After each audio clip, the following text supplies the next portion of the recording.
Children, आज हम combine करना सीखेंगे सिंपल सेंटेंस को एक कॉम्प्लेक्स सेंटेंस में।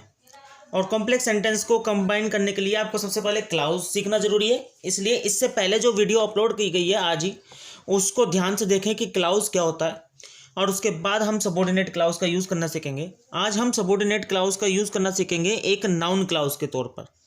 ठीक है, सबऑर्डिनेट क्लाउज तीन तरह की होती है, नाउन क्लाउज, उसके बाद आती है एडजेक्टिव क्लाउज, और फिर होती है एडवर्ब क्लाउज। इन सभी को कैसे एक्सप्लेन किया हुआ है वो मैंने पहली वाली वीडियो में एक्सप्लेन कर दिया है। कुछ रूल्स हैं, देखकर बता सकते हैं कि आप किस तरह से होता है। ठीक है, बस क्लाउज की डेफिनेशन पता होनी चाहिए। एक प्रिंसिपल क्लाउज के बाद एक सबऑर्डिनेट क्लाउज लगती है। एग्जाम्पल लेते हैं नाउन क्लाउज का, क्योंकि इनके लिए कोई भी फिक्स रूल तो है नहीं। हम एक एग्जाम्पल लेते हैं। एग्जाम्पल लेंगे, Mohan passed it, it is correct. Mohan passed, it is correct. ठीक है, इट इज करेक्ट। इसमें ये जो है वो है आपके पास प्रिंसिपल क्लाउज कि मोहन पास हो गया, और ये इसके सबऑर्डिनेट क्लाउज है। हमें कैसे पता चला कि ये प्रिंसिपल क्लाउज है या फिर इसके कलेक्ट या फिर ये सबऑर्डिनेट क्लाउज है? सेंटेंस को पढ़कर पता लगता है कि कौन सी प्रिंसिपल क्लाउज है और कौन सी आपके पास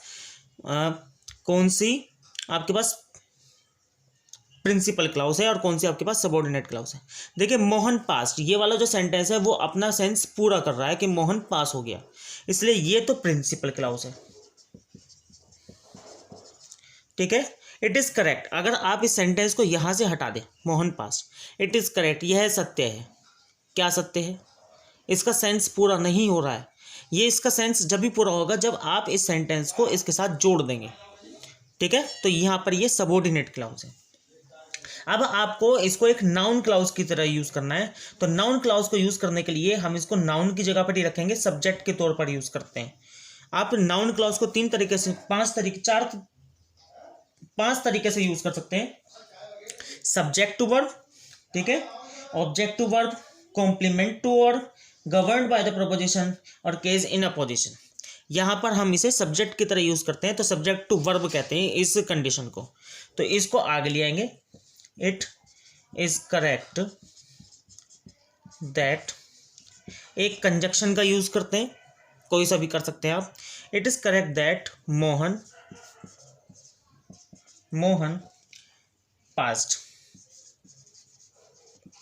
ठीक है, यहां पर हमने ये नाउन की तरह यूज कर लिया है। एक क्लाउज की आपको डेफिनेशन मैंने इससे पहले वाली उसमें बताया है कि एक नाउन, एक क्लाउज जो होती है उसमें एक सब्जेक्ट होता है और एक प्रेडिकेट होता है।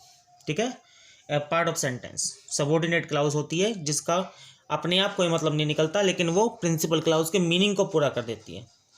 ठीक है, यहाँ पर ये जो नाउन क्लाउज है वो है आपके पास पहला जो आपके पास तरीका होता है, subject to verb. Subordinate clause को नाउन की तरह यूज करना है। ये नाउन की तरह यूज करने के लिए हम इसको कहीं भी सब्जेक्ट की जगह पर लगा सकते हैं, और फिर वो आपकी वर्ब आ सकती है जो आपकी प्रिंसिपल क्लाउज है। सेकेंड एग्जाम्पल लेते हैं इसका। सेकेंड एग्जाम्पल है, आई know well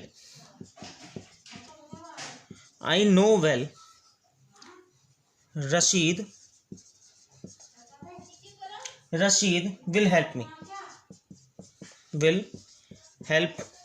me. Rashid will help मी, ये पूरा सेंटेंस है, इसलिए ये प्रिंसिपल क्लाउज है। आई नो वेल, ये आपके सबऑर्डिनेट क्लाउज है। अब आप इसको किस तरह से यूज कर सकते हैं? ठीक है, आप इसको नाउन क्लाउज की तरह, इसको आप सब्जेक्ट टू वर्ब यूज कर सकते हैं। ठीक है, आप इसको सब्जेक्ट टू वर्ब की तरह यूज कर सकते हैं, या फिर आप ऑब्जेक्ट टू वर्ब की तरह यूज कर सकते हैं। I Rashid will help me that I know well. ठीक है, Rashid will help me that I know well, और या फिर आप इसको आगे सब्जेक्ट की तरह भी यूज कर सकते हैं, आई know well that Rashid will help मी। ठीक है, आप जैसे भी यूज करना चाहें। रशीद विल हेल्प मी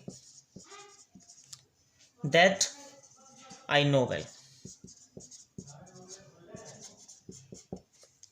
ठीक है, आगे सबको समझ में?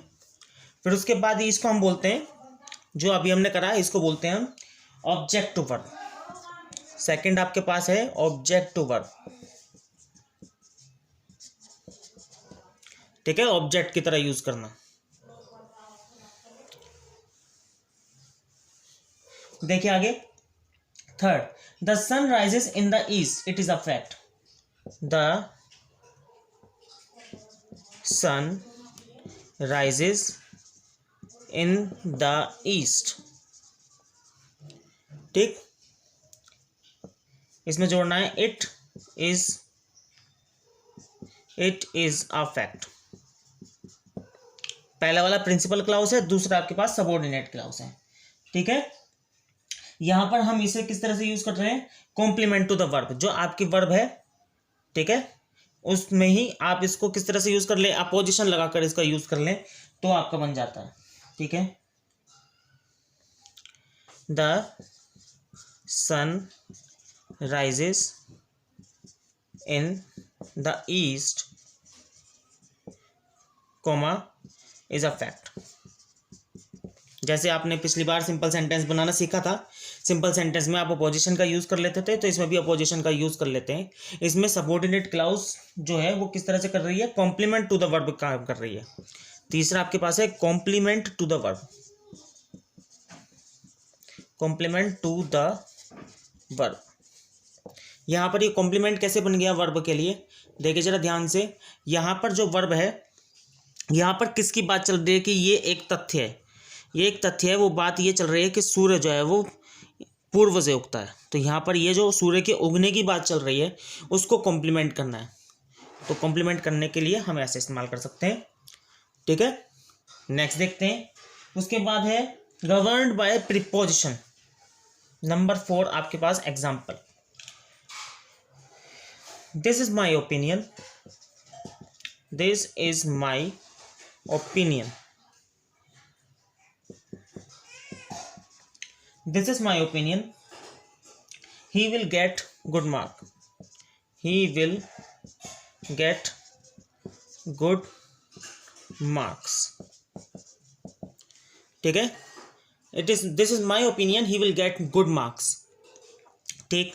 इस तरह के सेंटेंस को बनाने के लिए सबसे पहले तो आपको पता होना चाहिए कि प्रिंसिपल क्लाउज क्या है, he will get good marks. यहाँ पर आपका सेंटेंस पूरा हो रहा है, यानी कि ये वाला प्रिंसिपल है, ये वाला आपके पास सबऑर्डिनेट है, इसमें आपको बताना है, ठीक है।